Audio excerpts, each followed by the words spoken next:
Hello dears, यहाँ पर हमारे पास पॉलीगॉन है। अगर कोई छोटी से छोटी पॉलीगॉन है तो वो ट्राइंगल है।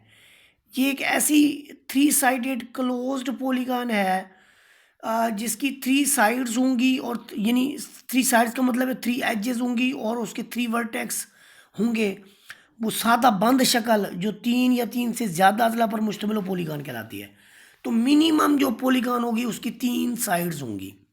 तो तीन साइड्स वाली जो मिनिमम पॉलीगॉन होगी वो आपकी ट्राइंगल कहलाएगी। अब है एक्यूट एंगल्स। एक्यूट एंगल कौन से होते हैं भाई? भाई जो एक्यूट, जो लेस देन 90 होंगे, जो 90 से छोटे होंगे, वो एक्यूट होंगे। क्यूट होंगे। क्यूट क्या होता है? क्यूट होता है जो नन्ना मुन्ना छोटा सा मीठा सा बच्चा हो। तो जो 90 से छोटा है उसको नन्ना मुन्ना ही समझें भाई, वो क्यूट है, इसलिए क्यूट है। तो क्यूट एक्यूट होने की वजह से ये 55 डिग्री है, 10 डिग्री है, 20 डिग्री है, 25 है, 50 है, 65 है, ये सारे के सारे क्यूट होने की वजह से एक्यूट एंगल है। बाकी हो गया जी राइट एंगल।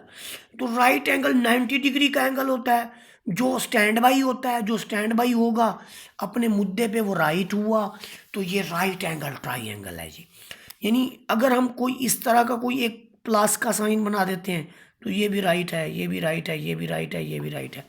तो राइट एंगल हमेशा याद रखें 90 डिग्री का एंगल होता है, खड़ा रहता है अपने मुद्दे पे। इसके बाद आपके पास है जी एक्यूट एंगल, एब्ट्यूज एंगल।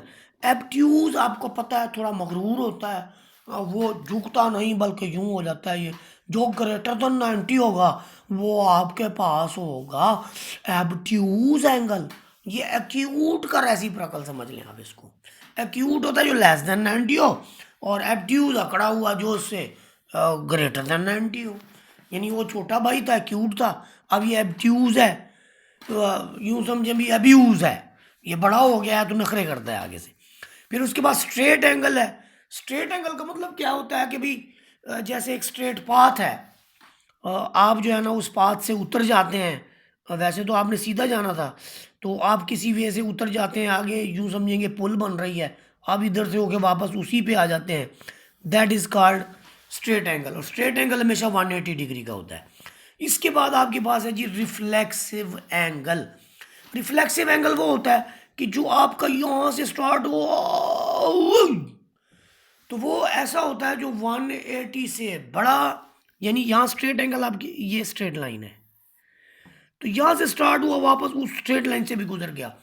जो आपके पास 180 से बड़ा और 360 से छोटा होगा that is called reflexive angle.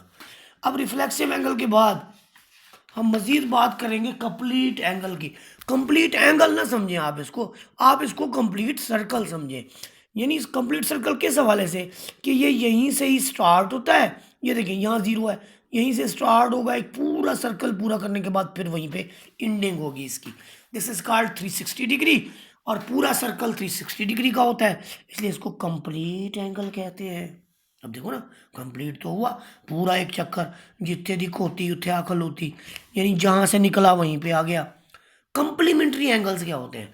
Complementary angles होते हैं पेयर ऑफ एंगल्स, यानी दो एंगल, दो जोड़े जिनका हासिल जमा 90 डिग्री हो। 90 का मतलब एक 15 का है तो दूसरा 75 का, एक 30 का है तो दूसरा 60 का। These are called complementary angles. अब सप्लीमेंट्री एंगल्स क्या होंगे? देखिए कॉम्प्लीमेंट्री 90 वाला है, तो सप्लीमेंट्री 180 वाला, 80 वाला, 180 वाला सप्लीमेंट्री है। तो जिन एंगल्स का सम आपके पास 180 हो, मतलब 90 90, 70 110 हो, 140 40 हो, 20 और 160 हो, तो जिन जिन के दो एंगल्स का जो सम है, यानी यूं समझे कि दो का सम यहाँ से यहाँ तक, ये सप्लीमेंट्री कहलाता है। तो दो एंगल का सम अगर 180 है that is called supplementary angles, हाँ याद रखिएगा भाई, भूल ना जाइएगा। इसके बाद है एडजेसेंट एंगल्स।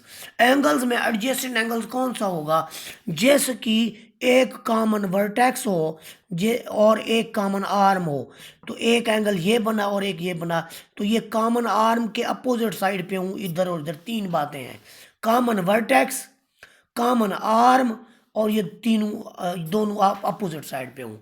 तो इसमें देखें एंगल ए ओ सी या सी ओ बी, ये आपस में जो है आपके एडजेसेंट एंगल हैं, यानी जुड़े हुए हैं कॉमन वर्टेक्स और कॉमन आर्म के साथ। तो ये आपके पास एंगल्स का काम जो है ये कंप्लीट हुआ। तो इससे रिलेटेड थोड़ी सी एग्जांपल देख लेते हैं। ये देखें, ये एक स्ट्रेट लाइन आपके पास गिवन है, जिसमें ये वाला एंगल जो है उसने कहा है कि 135 डिग्री है। अगर ये 135 डिग्री है तो एक्स मालूम करें। तो ये तो स्ट्रेट, अगर स्ट्रेट एंगल को देखें यहाँ से यहाँ तक, तो वो 180 की इक्वल होता है। तो आप एक्स को और 135 को अगर जमा करते हैं तो आपका 180 डिग्री आता है। आप क्या करते हैं, 180 डिग्री में से 135 जो निकालते हैं तो एक्स की वैल्यू आ जाती है। उसके बाद आप चले जाएं जी, ये 37 डिग्री है और यहाँ पर एक्स है और 88 डिग्री है। तो उसमें फिर क्या होगा कि तीनों का स्ट्रेट एंगल है, ये तीनों का जो सप्लीमेंट्री एंगल्स हैं सारे के सारे, अब ये पेयर नहीं बल्कि तीन एंगल्स हो गए हैं, 37 एक्स 88। देखें, दो दो जावियों ने एक एक्स को घेरा हुआ है, आज नहीं छोड़ेंगे इनको, एक्स को नहीं बचाते ये। अब 88 एक्स 37 ये घेरा हुआ है, दोनों को जमा करके आप एक्स में जमा करेंगे तो ये उधर जाके इसमें से क्या हो जाएगा, सब्ट्रैक्ट हो जाएगा 180 में से। इसको जब सब्ट्रैक्ट करेंगे तो 55 डिग्री आ जाएगा। तो ये आपका एक्स जो है किसकी इक्वल हुआ, 55 डिग्री। यहाँ पर एक छोटी सी और भी असाइनमेंट है, वो क्या है उसको देखें ज़रा। उसमें ये कि ये आपके पास एक्स है, ये एंगल 70 डिग्री है, ये जो दरमियान वाला एंगल है 70 डिग्री है, और ये भी एक्स है। तो यहाँ से यहाँ तक ये स्ट्रेट एंगल है, ये तीनों एंगल का सम है, x 70 plus x is equal to 180। ये एक ही लाइन में है, अगर ये आप नहीं लिखते तो 180। तो अब एक्स एक्स कितना हो गया, 2x इज इक्वल टू 70। तो 2x जब 70 के इक्वल है तो 70 उधर जाके सब्ट्रैक्ट होगा तो 110 आ जाएगा, और 2 जब उसको डिवाइड करेगा तो 55 आ जाएगा। तो ये हमारे पास जो है इसकी 16 की जो एग्जांपल है, एग्जांपल नंबर 16 ये वाली थी। तो यहाँ पर हमारे पास एंगल का जो काम है वो कंप्लीट हुआ।